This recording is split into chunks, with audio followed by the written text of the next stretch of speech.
આવું કેમ થતું હશે મને એક જ સવાલ થાય, સૂરજ ઉગતા સાથે આ તારલા ક્યાં સંતાય, દિવસ કેમ થાય રાત કેમ થાય, મનમાં અનેક સવાલ થાય, આવું કેમ થતું હશે મને એક જ સવાલ થાય, બીજ વાવો ત્યારે આ વૃક્ષો કેમ થાય, ફૂલોનો રંગ બદલાય, પંખીના ગન સંભળાય, મનમાં અનેક સવાલ થાય, આવું કેમ થતું હશે મને એક જ સવાલ થાય, રંગ ભરી આ દુનિયામાં અનેક રંગો દેખાય, હોડી કેમ તરતી હશે, વિમાન કેમ ઉડતા હશે,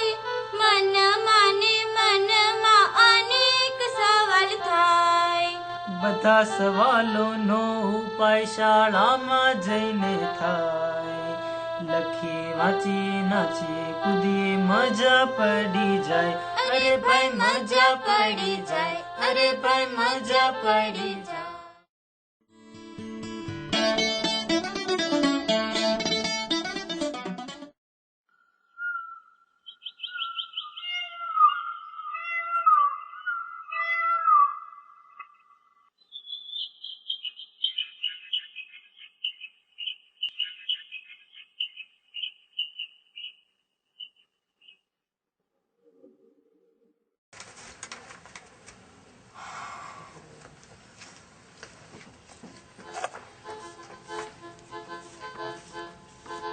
ચાલો નિશાળે જઈએ, ચાલો નિશાળે જઈએ, શાળા મારી સુંદર છે, ચાલો નિશાળે જઈએ, ગાયોના ધણને આગળ હાંકીને, પંખીઓના કલશોર સુણીને, પનિહારીઓના બેડલા ઢોળીને, ચાલો નિશાળે જઈએ, ચાલો નિશાળે જઈએ, સૂરજના સોનેરી કિરણોમાં રહીને, સવારે ઉઠીને ગાડામાં બેસીને, નાચતા ને કૂદતા ગીતો ગાઈને, ચાલો નિશાળે જઈએ, ચાલો નિશાળે જઈએ, શાળા મારી સુંદર છે, ચાલો નિશાળે જઈએ.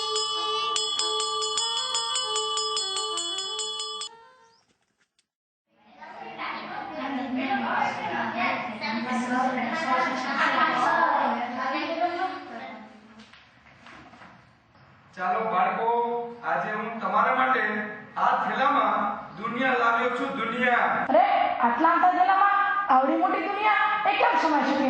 અરે બાળકો, આપની દુનિયા. આ દુનિયામાં શું શું આવેલું છે?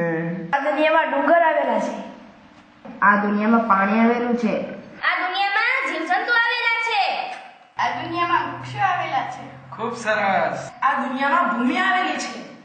ખૂબ સરસ બાળકો. આ બધી જ વસ્તુઓ આપણી પૃથ્વી ઉપર આવેલી છે. તો આજે આપણે ભૂમિ વિશે થોડી વાત કરશું. તમે જાણો છો ભૂમિ એટલે શું? ભૂમિ એટલે જમીન.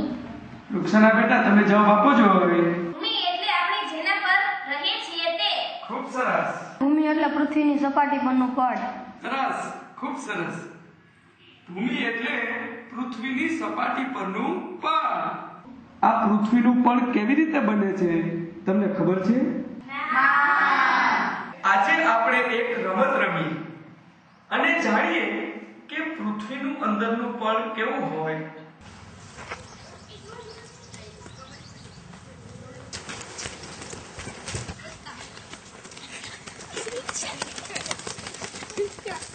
આપણે રમતની શરૂઆત એમ કરશું કે આપણી આજુબાજુમાં રહેલા કાંકરા, માટી, કાપ, રેતી આ બધું તમે જઈ અને લઈ આવો.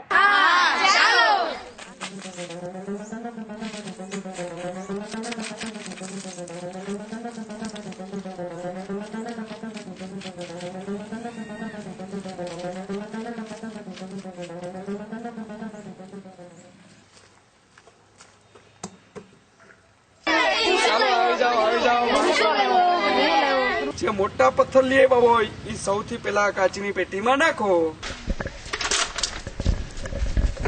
જેની પાસે નાના પથ્થર છે એ આ પેટીમાં નાખો.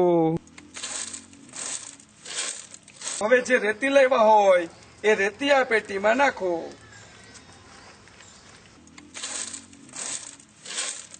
હવે જે માટી લાવ્યા છો એ આ પેટીમાં નાખો. જે કાપ લાવ્યા છો એ આ પેટીમાં નાખો.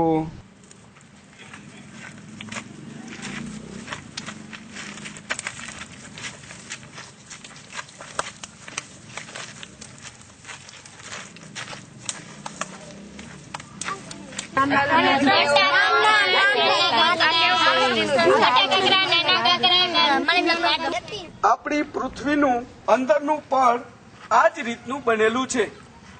તેમાં સૌથી નીચે પથ્થરો, નાના કાંકરા, રેતી, માટી અને કાપનું બનેલું છે.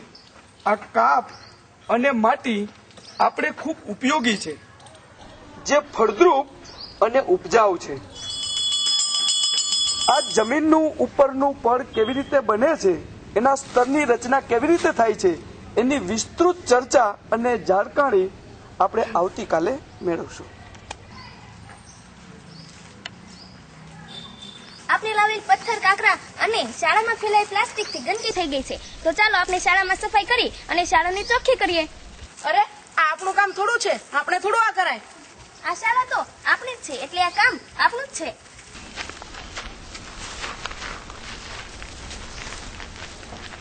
હવે કેટલું ચોખ્ખું લાગે છે. રૂક્ષાના, કાલે મારા મિત્રો શહેરથી આવવાના છે. રાહુલ અને ભૂમિકા તે આપણા ગામમાં ચાલી રહેલા મેળાની મજા માણવા આવવાના છે.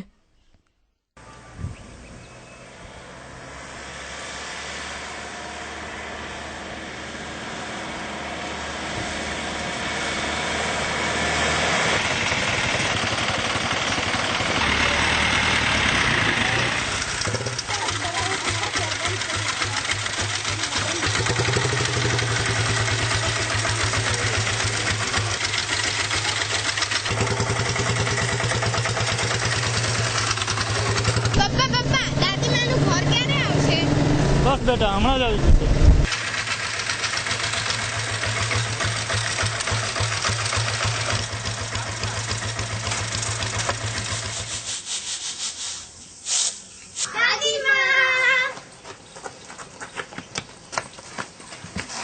દાદીમા, કેમ મજામાં છો ને? હા, મજામાં છું દીકરી. તને કેમ છે? બસ અમે પણ મજામાં છીએ.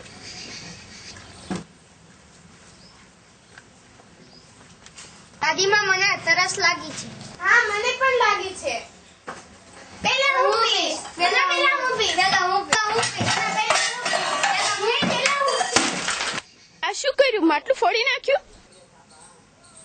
માટલું ફૂટી ગયું? કઈ વાંધો નહીં. હા, કુંભાર કાકાની ત્યાં જઈ અને નવું લઈ આવશું. દાદી, દાદી, અમે પણ તમારી સાથે આવીએ. ચાલો ચાલો.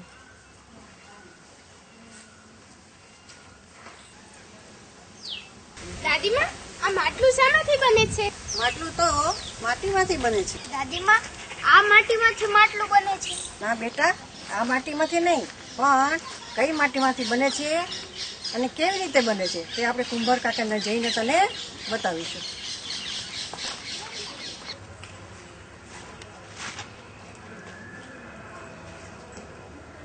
આવો મળી આવો. કેમ મળી ભૂલા પડ્યા? કેમ છો? બસ મજો થયો. મળી આવો. જુઓ, અમારા વિક્રમના છોકરો ને છોકરી શેરથી આવ્યા છે. રમતા રમતા માટલું ફોડી નાખ્યું. એટલે મેં કીધું ચાલો આપણે કુંભાર દાદાની ત્યાં જઈ નવું માટલું લઈ આવીએ. આવું કેમ થાય છે? આ બધું પાણી ક્યાં જતું રહ્યું? બેટા વિવેક, કાળી માટી ને રેતી લઈ આવો, તને સમજાવું. લઈ આવ્યો બાપા. આ કાળી માટી અને આ રેટાળ માટી. જો બાળકો, આ કાળી માટીના કણો નજીક નજીક હોય છે, તેથી તે પાણી નાખીએ તો એ પાણીનો સંગ્રહ કરે છે. તેમજ આ રેતાળ માટી છે એ પાણીનો સંગ્રહ કરી શકતી નથી. ચીકણી કાળી માટીના કણો નજીક નજીક હોવાથી તેના કારણે આ માટીમાંથી માટલું બને છે. દાદી, આ કણો કેવા હોય છે? તો તમને બતાવો કણો કેવા કેવા હોય છે. જુઓ આ માટીના કણ દેખાય છે. મારા દફતરમાંથી હું બિલોરી કાચ લેતા આવું. ચાલ લઈ આવ લઈ આવ. આ લેવો બિલોરી કાચ. હા લાવ જોઈએ. કેવા સરસ કણો છે, કેવા નાના નાના છે ને એકદમ નજીક નજીક છે. કેવા સરસ લાગે છે ને. લાવ હું પણ જો. હા, આના કણો કેટલા દૂર દૂર છે. લાવ હું જોઉં. હા કેટલું સરસ લાગે છે. ચાલો કાકા, જય શ્રી કૃષ્ણ. અમે જઈએ. જો આ હાથી કેવું સરસ બનાવ્યો મેં. આ ગેસ પણ કેટલો સરસ છે. આમાં ગેસનો બાટલો પણ લાગેલો છે. અરે રમત રમતમાં તો હું ભૂલી ગયો. મારે શાળાએ જવાનો સમય થઈ ગયો છે. શું તમારે મારી સાથે આવવું છે? આજે અમારા શિક્ષક શાળામાં ભૂમિ વિશે સમજાવવાના છે. દાદીમાં અમે વિવેક સાથે તેની સ્કૂલે જઈએ. હા જાઓ. એ ચાલો દાદીમાં એ હા પાડી.